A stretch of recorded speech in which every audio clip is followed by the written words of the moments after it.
ሰላም ጤና ይስጥልን አድማጭ ተመልካቾቻችን ጥር 29 2018 ዓ.ም ዕለታዊ መረጃዎችና ዘገባዎችን ይዤ መጥቻለሁ። መረጃና ዘገባዎችን እየተከታተላችሁ አብራችሁ እንድትቆዩ ነው በአክብሮት የምጋብዛችሁ። በዚህ ሰዓት የተለያዩ መረጃዎችን ይዣለሁ። በሸዋና በወሎ ቀጠናዎች ከ5 በላይ ሄሊኮፕተሮች ስምሪት አድርገዋል የሚለውን መረጃ ጨምሮ የተለያዩ ዝርዝር የግንባር መረጃዎችን በዚህ ሰዓት ወደ እናንተ የማደርስ ይሆናል። እየተከታተላችሁ አብራችሁ እንድትቆዩ ነው በአክብሮት የምጋብዛችሁ። እንደዚሁም ደግሞ ከችሎት መረጃዎቻችን መካከል ደግሞ አሁን ከመንግስት ጋር ድርድር አድርጌ ገብቻለሁ ያሉት ኮሎኔል ፈንታሁን ሞሃቤ የቀድሞው የፋኖ መሪ በልደታ በሚገኘው ከፍተኛ ፍርድ ቤት የጥፋተኝነት ክስ ተላልፎባቸዋል። ይህን እንዲከላከሉ ብይን ተሰጥቷል። ተከሰውበት በነበረው ሽብርተኝነት ነው እንግዲህ ጥፋት ብይን የተሰጠባቸው። ይሄ ጉዳይ መነጋገሪያ ከሆኑ ጉዳዮች መካከል ነው። ጠበቆቹንም እንዲሁም ደግሞ ሌሎች የመረጃ ምንጮችን ማነጋገሬ በዚህ በኩል ያስኩትን መረጃ በዚህ ሰዓት ወደ እናንተ የማደርስ ይሆናል። በተለያዩ አካባቢዎች ያሉ ዝርዝር የግንባር መረጃዎችን እንዲሁም ደግሞ ወታደራዊ ፖለቲካዊ መረጃዎችን እየተከታተላችሁ አብራችሁን ስትቆዩ ሀሳብ አስተያየት ቢኖራችሁ ጥቆማ ዜና@gmail.com ላይ ልታደርሱ ትችላላችሁ። ይህን እያደረጋችሁ ስለሆነ ብዙዎቻችሁ በእጅጉ ነው የማመሰግነው። ሌሎች መረጃዎችም አሉኝ። ሰሞኑን መነጋገሪያ ከሆኑት ጉዳዮች መካከል ህወሓት ተከዜን ተሻግሮ የፈጸማቸው ወረራዎች ናቸው። እነዚህ ወረራዎችን በተመለከተ በወታደራዊ በዲፕሎማሲ እንዲሁም ደግሞ በዓለም አቀፍ ሚዲያዎች በኩል አዳዲስ መረጃዎች እየወጡ ነው የሚገኙት። ህወሓት ዓላማዬን አሳክቻለሁ ብሏል። ከዚህ ባሻገር እንደዚሁ በሶስት ወታደራዊ ማሰልጠኛ ቦታዎች እና በሁለት ጊዜያዊ ካምፖችም እንደዚሁ መጠነ ሰፊ ወታደራዊ ዝግጅት እየተደረገ መሆኑን የሚገልጹ መረጃዎች እንዲሁም ደግሞ ህወሓት ሰሞኑን በወረራ ሊይዛቸው ከነበሩ የጠለምት አካባቢዎች በኃይል ከተመለሰ በኋላ ለአካባቢው አዲስ አስተዳደር ሹሞ የተሾሙ አስተዳዳሪዎች የፖለቲካ ስልጠና ይሰጣቸው ይገኛል። እነማን ተሾሙ የሚሉትን ጨምሮ በተከዜ ቀጠና የወጡ አዳዲስ መረጃዎችን በዚህ ሰዓት ወደ እናንተ የማደርስ ይሆናል። የተከታተላችሁ አብራችሁ እንድትቆዩ ነው በአክብሮት የምጋብዛችሁ። እንዲሁም ደግሞ የትግራይ የኃይሎች እንግዲህ አሁን ሁለት የትግራይ ኃይሎች የጦርነት እያደረጉ ነው የሚገኘው። አንዱ የትግራይ የሰላም ኃይል የሚባለው ሲሆን ሌላው ደግሞ ላለፉት 50 ዓመታት በትግራይ ፖለቲካ የበላይነት የነበረው እንዲሁም ደግሞ ከ27 ዓመታት በላይ በኢትዮጵያ የፖለቲካ የበላይነት የነበረው ህወሓት ነው። ከህወሓት የወጣው የፖለቲካ ቡድንና ወታደራዊ ቡድን በተመለከተም የወጡ መረጃዎች አሉ። ይህንንም በሰዓት ወደ እናንተ የማደርስ ይሆናል። እየተከታተላችሁ አብራችሁን ቆዩ። እንደተለመደው ሀሳብ አስተያየት ቢኖራችሁ ጥቆማ ዜና@gmail.com ላይ ልታደርሱ ትችላላችሁ። የፋኖን አንድነት በተመለከተ ብዙዎቻችሁ ሀሳብ አስተያየቶችን እናደርሳችኋል። እንደዚሁም ደግሞ ፋኖን በተመለከተ ከአሁን በፊት ከፋፋይ የሆኑ የሚዲያ ፕሮፓጋንዳዎችን ሲሰሩ የነበሩ ጋዜጠኞችን፣ አክቲቪስቶችን እንዲሁም ደግሞ ፖለቲከኞችን እና የግል ማህበራዊ ሚዲያ ሰዎችን በተመለከተም እንደዚሁ አሁን ከዚህ ድርጊታቸው እንዲታቀቡ እና መከፋፈሎችን እንዲያቆሙ የሚሉ አስተያየቶችንም እንደዚሁ ሰጥታችኋል። ለዚህ ሰዓት ከያስኳቸው መረጃዎች መካከል እንግዲህ ወደ ሸዋ፣ ወሎ የተለያዩ አካባቢዎች የሚወስዱ መረጃዎች እንዳሉ ነው። ከሌሎች ሚዲያዎች ላይ የተገኙ መረጃዎች አሉ። እነሱንም በአጭሩ ወደ እናንተ አቀርባለሁ። ለሚኖራችሁ አስተያየት ሁልጊዜም እንደተለመደው ጥቆማ ዜና@gmail.com ላይ አድርሱኝ። ወደ መረጃዎች ሲሄድ የችሎት መረጃዎችን ነው የማስቀድመው። እንግዲህ በችሎት መረጃዎች ለአለፉት 2 ዓመታት በስር ላይ የተንገላቱ የሚገኙና ለ3 ዓመት ለሚጠጋ ጊዜ ሚያዚያ ሲመጣ የፊታችን ሚያዚያ 3 ዓመት የሚሞላቸው እስረኞች እንግዲህ የፖለቲካና የህልና እስረኞች አሉ። በአማራ ክልል እየተደረገ ካለው ጦርነት ጋር በተያያዘ እና የህልውና ትግል ጋር በተያያዘ የታሰሩ ጋዜጠኞች፣ ፖለቲከኞች አሉ። የእነሱ ጉዳይ በየቀኑ እንግዲህ በችሎት እየተከታተልኩ እየዘገብኩ ወደ እናንተ እያደረስኩ ነው። ይህም እንግዲህ አንዱ የህልውና ትግሉ ነው። እነዚህ ሰዎች አብዛኞቹ እንግዲህ ፖለቲከኞቹ፣ ጋዜጠኞቹ የግል ኑሯቸውን ትተው በህዝብ ጉዳይ ነው እየታሰሩት። በዚህ ጉዳይ ላይ የሚሰጡ እያንዳንዱ ብያኔዎች፣ እንቅስቃሴዎች እንግዲህ ከግንባር ካለው ጦርነት ጋር ተለይተው የማይታዩ ናቸው። በዚህ በኩል እንግዲህ ጠበቆችም በነፃም እንዲሁም ደግሞ እንደ በኃላፊነትም የተለያዩ ኃላፊነቶችን ወስደው እያገለገሉ ያሉ አሉ። ከዚህ ጋር በተያያዘ እንግዲህ ትላንትናም ከእስረኞቹ አካባቢ ከወጡ መረጃዎች መካከል አሁንም በርካታ እስረኛ ቤተሰቦች ችግር ላይ ናቸው። አንዳንድ ወገኖች ድጋፍ ስላደረጋችሁ ልትመሰገኑ ይገባል። አሁንም በርካታ ቤተሰቦቻቸው ችግር ላይ መሆናቸውን ግን ገልጸዋል። በዚህ በኩል የድጋፍ ለማድረግ እንቅስቃሴዎች መጀመራቸው ተገልጿል። ይህን የሚያስተባብሩና በቅደም ተከተል የሚወጡ መርሃ ግብሮች ካሉም እስረኛ ቤተሰቦችን ለመደገፍ የምትችሉትን ያክል እንደዚሁ እንድታደርጉላቸው እነሱም እንግዲህ ጥያቄ አቅርበዋል፣ ወገን ጥሪ አቅርበዋል። ወደ ችሎት መረጃዎች በቀጥታ ሲሄድ እንግዲህ በእነ ዶክተር ወንዶሰን አሰፋ መዝገብ ከሚጠሩት 51 ተከሳሾች የችሎት ውሎን የተመለከተው መረጃ የብዙዎቹ መነጋገሪያ ሆኗል። ትናንትና መሻሹን የወጣው መረጃ ነው። በዚህ እንግዲህ ከቀድሞዎቹ የፋኖ መሪ ኮሎኔል ፈንታሁን ሙሃባው ጨምሮ ፍርድ ቤቱ ብይን ሰጥቷል። ኮሎኔል ፈንታው ሙሃባው ከመንግስት ጋር እየሰራሁ ነው ብሎ አሁን በዚህ ሰዓት ከመንግስት ጋር በሰላም ድርድር ገብቻለሁ ብሎ ነው የሚገኙት። ትላንት ግን ልደታ የሚገኘው ፍርድ ቤት በሽብር ጥፋተኛ ናቸው ቀርበው እንዲከላከሉ የሚል ብይን አስተላልፏል። ከሌሎቹ ጋር ትግል አቅጣጫውን ስተዋል በሚል ከምክክር ኮሚሽኑ ጋር አጀንዳ እያስያዙ በትላንትናው ዕለት ባህር ዳር የነበሩት ኮሎኔል ፈንታው ሙሃባውን የተመለከተው የፍርድ ቤት ውሎ እንግዲህ አመሻሹን ከወጡ መረጃዎች መካከል አንዱ ነው። በሽብርተኝነት ክስ ጥፋተኛ ናቸው በሚል እንግዲህ ይህንን በትላንትና በይኖባቸዋል። ጥፋተኛቸውን ቀርበው እንዲከላከሉ ፍርድ ቤቱ ወስኗል። የልደታው ፍርድ ቤት ይህንን ትናንትና ውሳኔ ሲያስተላልፍ ኮሎኔል ፈንታው ሙሃባ እና ሌሎች ጓደኞቻቸው ደግሞ ባህር ዳር ከነ ፕሮፌሰር መስፍን አርያ ጋር የምክክር ኮሚሽን አጀንዳ አለን በሚል አጀንዳ እያስመዘገቡ እንደነበር የመንግስት ሚዲያዎች ከፍተኛ ሽፋን የሰጡት ዘገባ ነበር። አመሻሹን ደግሞ እንግዲህ በብልጽግና እጅ ሰጥተው ወይም ደግሞ እንደነሱ አጠራር ተደራድረው ቢገቡም አሁን ግን ያው ጥፋተኛ መባላቸው ነው እየተሰማው። ይሄ ጉዳይ እንግዲህ ዛሬ ደህንነት መስሪያ ቤቱ ደውሎ ወይ ደግሞ ብልጽግና ደውሎ አቃቢ ሕግን ክስህን አቋርጥ ይለዋል ወይስ ደግሞ ኮሎኔል ፈንታሁን ሙሃቤ በልደታ ከፍተኛ ፍርድ ቤት በውጭ ነው ወይም ደግሞ ታስረው ይከላከሉ ይሆን ይከራከሩ ይሆን እንዲሁም ደግሞ መከላከያ ምስክሮች ያስቆጥሩ ይሆን የሚለውን አብረን የምናየው ነው። ለማንኛውም ግን መነጋገሪያ ከሆኑት ጉዳዮች አንዱ ይሄ ነው። ትላንትና መሻሹን በነገራችን ላይ ሰሞኑን ገብተዋል ከተባሉት ከነ ኮሎኔል ፈንታሁን ሙሃባው ማስረሻ ሰጤ፣ እያሱ አባተና ሌሎች ጋር በተያያዘ እንደዚሁ በአንድ አዲስ አበባ ውስጥ በሚገኝ ባንክ በነ ማስረሻ ሰጤ አካውንት ገንዘብ ገብቷል የሚል ሰሞኑን መረጃም ደርሷል። ተጨማሪ የባንክ ደረሰኞችና ተጨማሪ መረጃዎች ሲወጡ ብሩ ለምን ጉዳይ ነው የህዝብ ትግል ጋር በተያያዘ ውለታ እየተከፈላቸው ነው ወይ እጅ ስለሰጡ የሚለው ጉዳይ ወደፊት የሚጣራ ይሆናል። ግን አዲስ አበባ ከአሳንቺስ አካባቢ በሚገኝ አንድ የኢትዮጵያ ንግድ ባንክ በሂሳብ አካውንት ላይ ገንዘብ መግባቱን የመረጃ ምንጮች ገልጸዋል። ማጣራት እየተደረገበት ነው። ከዚህ ጋር በተያያዘ እንግዲህ በነ ዶክተር ወንዶሰን አሰፋ ክስ መዝገብ 51 ተከሳሾች 23ቱ በችሎቱ ተገኝተው እየተከታተሉ ያሉ ናቸው። 28ቱ ደግሞ በሌሉበት የተከሰሱ ሲሆን በትላንትናው ዕለት በተላለፈው የብይን መሰረት 6 ተከሳሾች ከ3 ዓመታት እስር በኋላ በነፃ እንዲሰናበቱ ትላንትና ተወስኗል። 2 ተከሳሾች ደግሞ የክስ አንቀጻቸው እንዲሻሻልና የተከሰሱበት የክስ ደረጃ ዝቅ እንዲልና ለዋስትና መብት እንዲከራከሩ ብይን ተሰጥቷል። በዚህ ብይን ከተሰጠባቸውና ፍርድ ቤቱ በነፃ እንዲሰናበቱ ትላንትና ከለቀቃቸው መካከል ገና አልወጡም። ብይን ከተሰጠላቸው አርቲስት ዮርዳኖስ አለሜ፣ ተስፋዬ መኩሪያ፣ ቢሰጥ ተረፈ፣ ዳዊት ባቡ፣ ማስረሻ እነየው፣ አብርሃም ጌትነት በነፃ ተሰናብተዋል። ትላንትና ፍርድ ቤቱ ነፃ ብሏቸዋል። እንግዲህ 3 ዓመት ታስረው ከተሰቃዩ በኋላ ነው ነፃ የተባሉት። የ3 ዓመት አጠቃላይ ስራቸውን ካሳ ማን ይከፍላል? ያው እንግዲህ በኢትዮጵያ ውስጥ ስለሆነ ያሉት ያው የሂውማን ራይትስ ዎችን በነገራችን ላይ በኢትዮጵያ ውስጥ ከዚህ ጋር በተያያዘ ትናንት ሪፖርት አውጥቷል። ዶክተር ሲሳይ አውግቸው እና ሞላሊ ሲሳይ ደግሞ ከአንቀጽ 3 ንዑስ አንቀጽ 1 ወደ አንቀጽ 9 ንዑስ አንቀጽ 1 እንዲሻሻላቸው ተወስኗል። ለነዚህ ክሱ ወደ ዋስትና ክርክር እንዲገባ ተደርጓል። ያው እንግዲህ በዋስትና የመፈታት እድላቸው ሰፊ ነው። ሌሎቹ ደግሞ እንዲከላከሉ ነው እየተወሰነው። ኮሎኔል ፈንታሁን ሙሃባውን ጨምሮ ሌሎቹ ከሚያዝያ 26 ከግንቦት 8 ድረስ የመከላከያ ምስክሮቻቸውን አቅርበው እንዲያስመሰክሩ ተለዋጭ ቀጠሮ ሰጥቷል። በዚህ ክስ መዝገብ ላይ በነገራችን ላይ 53 ሲባል በነ ዶክተር ወንዶሰን አሰፋ ውስጥ ያሉት እነማን ናቸው የሚለው አድማጭ ተመልካቾቻችን ለማስታወስ እና አሁን ከፍተኛ ዋጋ እየከፈሉት እነማን ናቸው የሚለውን ባሉበትና በሌሉበት ክስ ከተመሰረተባቸው መካከል የሚከተሉት ይገኙበታል።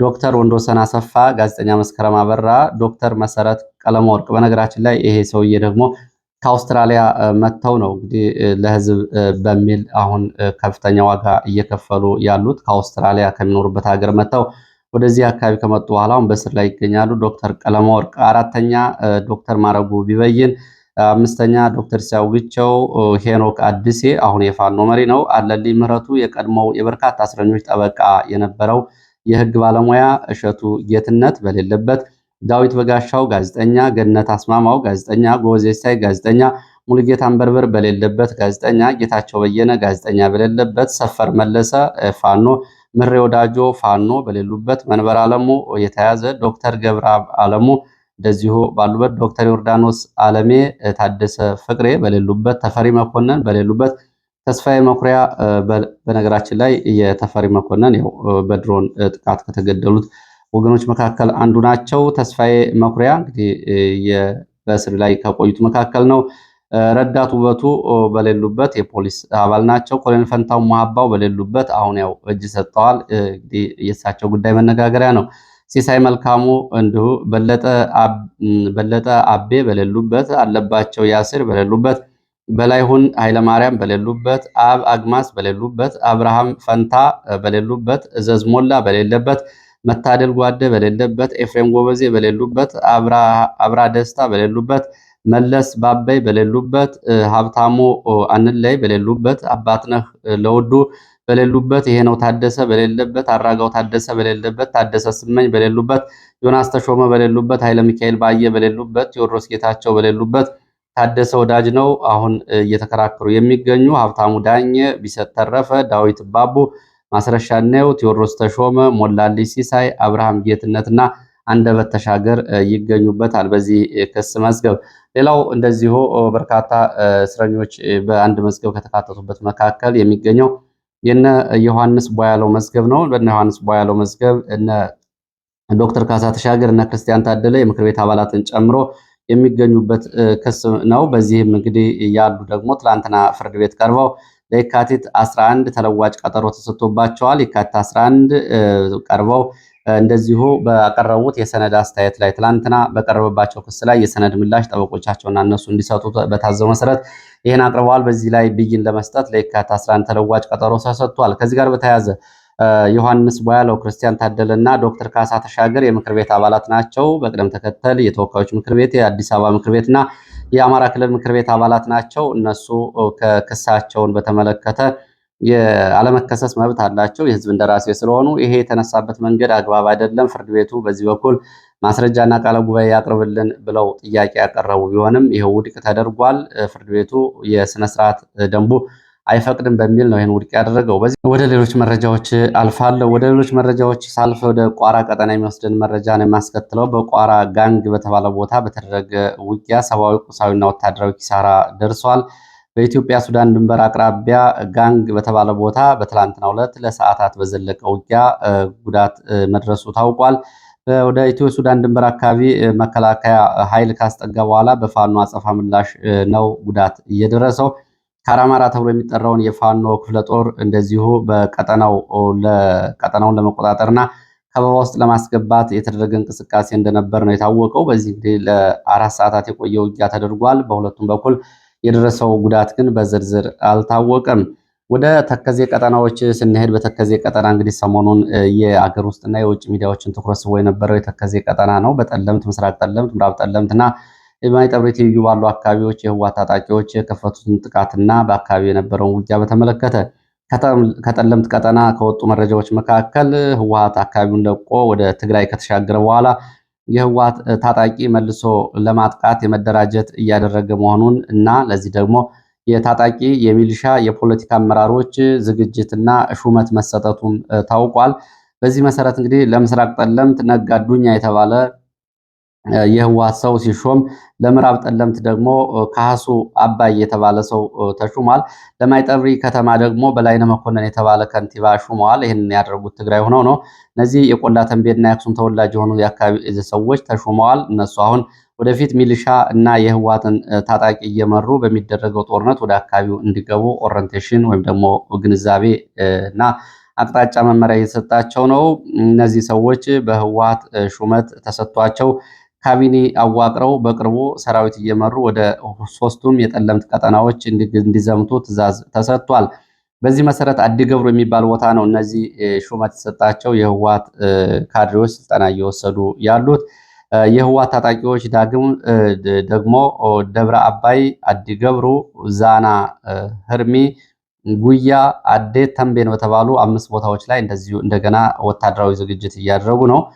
ለመልሶ ማጥቃት ወታደራዊ ዝግጅት እየተደረገ መሆኑን የሚገልጹት የመረጃ ምንጮች ኦሪንቴሽን ተሰጥቷል። ሰሞኑን የነበረውን ውጊያ በተመለከተም ለታጣቂዎቹ ገለጻ ተደርጎላቸዋል። በነበረው ዘመቻ ያጋጠመን ሽንፈት እና ኪሳራ ተገምግሟል ነው እየተባለው። ህወሓቶች ናቸው ያደረጉት። በዚህ በኩል እንግዲህ ተሸንፈን አይደለም የወጣ ነው እኛ ለቀን የወጣ ነው በሚል ታጣቂዎቹ ኦሪንቴሽን እንዲሰጥ ተደርጓል። በሁሉም ግንባር ላሉት የትግራይን ጉዳይ በትግራይም ጉዳይ ዓለም አቀፍ አጀንዳ እንዲሆን ለማድረግ ነው ወረራውን የከፈት ነው። በእቅዱ መሰረት አጀንዳ አድርገነዋል። ተረስቶ የነበረው የትግራይ ጉዳይ የዓለም አቀፍ አጀንዳ እንዲሆን አድርገነዋል። የአፍሪካ ህብረት እንደዚሁ ልዑካን ልኳል። በዚህ ሁኔታ አስቸኳይ ድርድር እንዲያደርግ አብይ አህመድ ይገደዳል። ይህን የማያደርግ ከሆነ ሰራዊታችን ለመልሶ ማጥቃት በቅርቡ ዝግጅት ያደርጋል፣ መልሶ ማጥቃትም እንደዚሁ ያደርጋል ሲሉ ነው ይህንን ንግግር ያደረጉት ተብሏል። ከዚህ ጋር በተያያዘ እንደዚሁ ዘኢኮኖሚስትም እንደዚህ ዘገባ ይዞ ወጥቷል። ዘኢኮኖሚስት ይዞ በወጣው ዘገባ የአፍሪካ ህብረት ህወሓትን በተመለከተ ለፌዴራል መንግስት ያቀረበው የድርድር ጥያቄ በፌዴራል መንግስቱ ውድቅ ተደርጓል፣ ከአንድ ዲፕሎማት ሰምቻለሁ ነው ያለው ዘኢኮኖሚስት።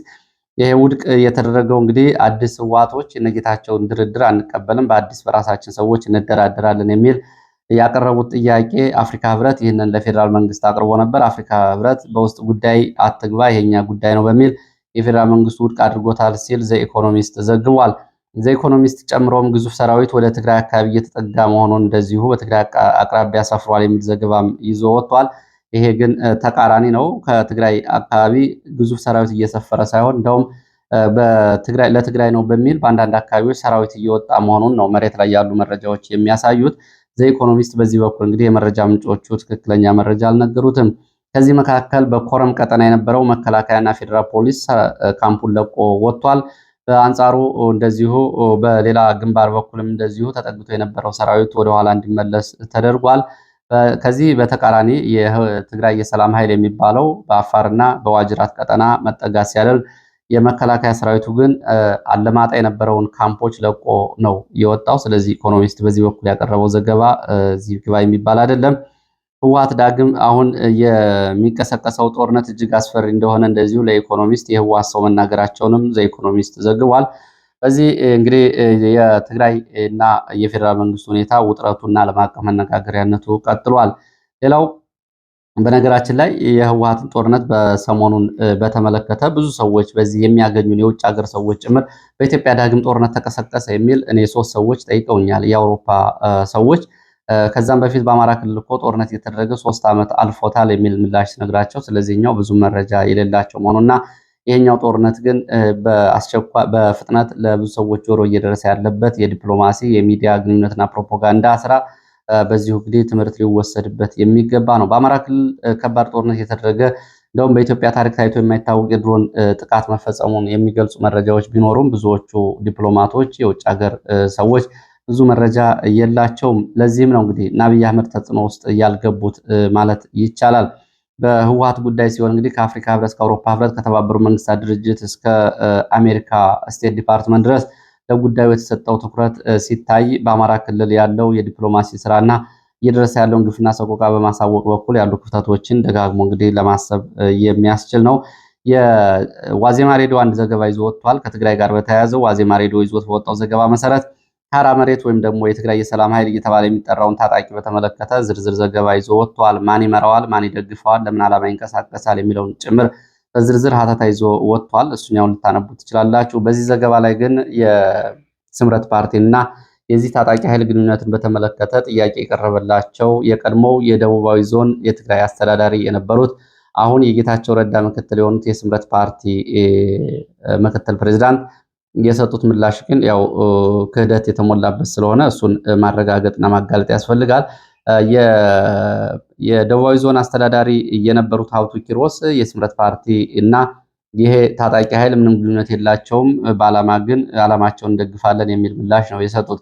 ይሄ ሰውዬ 2 ካምፖችን በማቋቋም ነው እንግዲህ ከዞኑ የነበረውን ሚሊሻና ጸጥታ ኃይል ይዞ ወጥቶ ዛታና ኮረም ላይ 2 ካምፖች እንዲያቋቁም ይሄ ታጣቂ ኃይል ያመቻቸው እሱ ነው። ስለዚህ ታጣቂ ኃይሉን በሌላ መንገድ ይመራዋል፣ ግን እሱ ይሄንን አንመራውም፣ ግንኙነት የለንም የሚል እና ገንዘብም ድጋፍ እያገኘን ያለ ነው ከትግራይ ነው የሚል እና ከትግራይ ተወላጆች የውጭ ሀገርና የውስጥ በሚል ምላሽ ሰጥቷል። እውነታው ከዚህ ይርቃል። በፌዴራል መንግስቱ ድጎማ ይደረግላቸዋል፣ ወታደራዊ ድጋፍ ይደረግላቸዋል።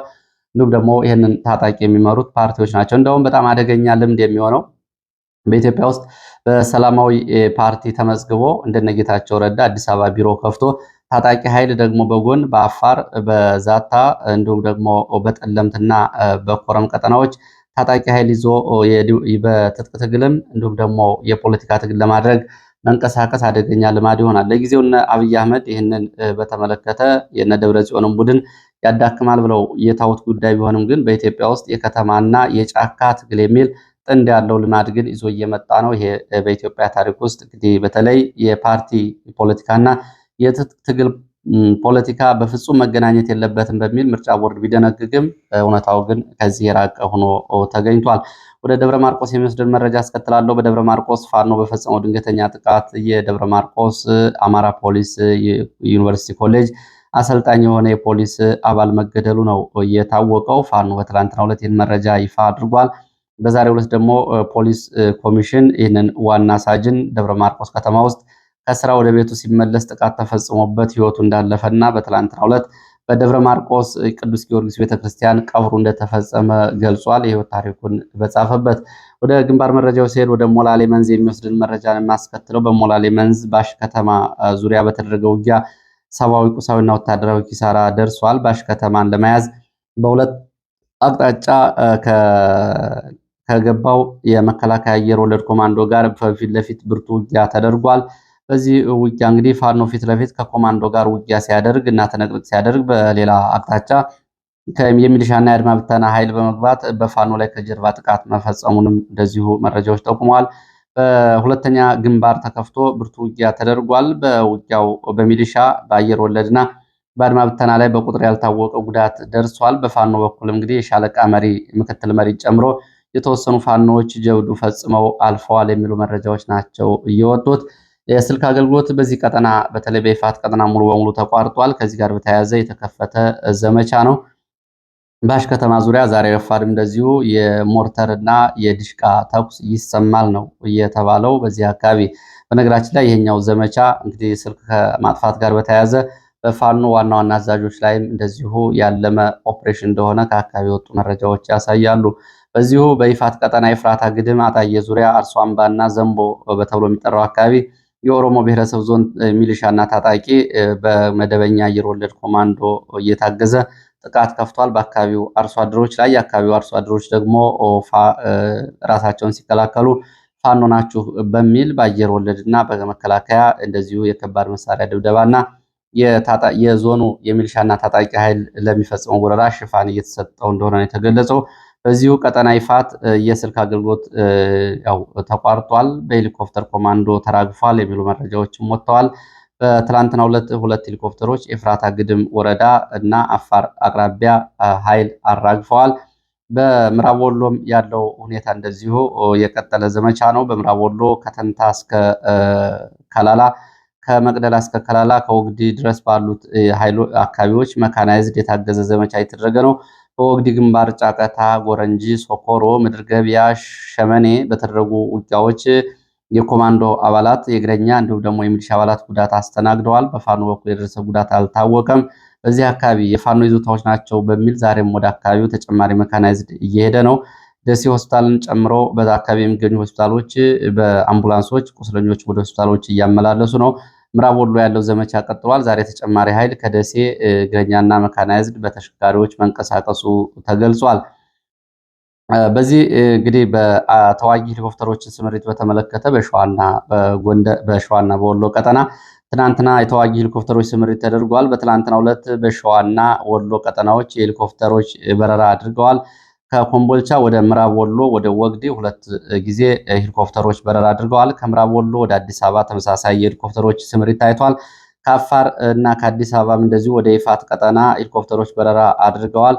በትላንትናው ዕለት 5 የሄሊኮፕተሮች ስምሪት መታየቱን የመረጃ ምንጮች ገልጸዋል። ከኮምቦልቻ እስከ ወግዴ፣ ከይፋት እስከ አዲስ አበባ ባሉት የሸዋና የወሎ ቀጠናዎች።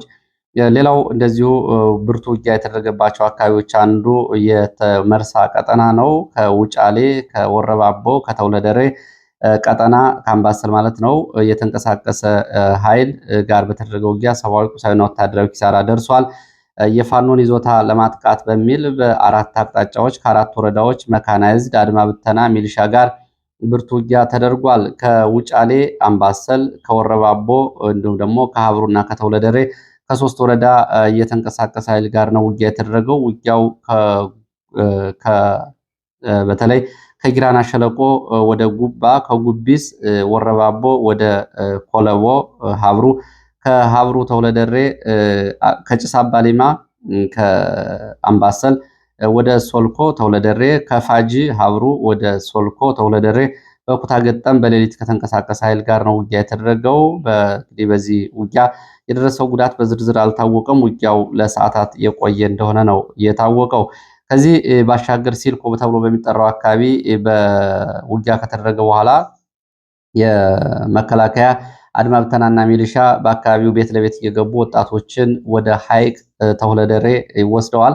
ሐይቅ ሸሙሳ ተራራ በሚባል ወታደራዊ ካምፕ ወስደው አስገብተዋል ነው የተባለው። ከሞት እንዲሁም ደግሞ ከወታደር ኪሳራ ጋር በተያያዘ የደረሰው ጉዳት አልታወቀም። እነዚህ ተይዘው የተወሰዱ ወጣቶች ከፋኖ ጋር ግንኙነት የሌላቸው መሆኑን ነው የዓይን እማኞች እየገለጹት።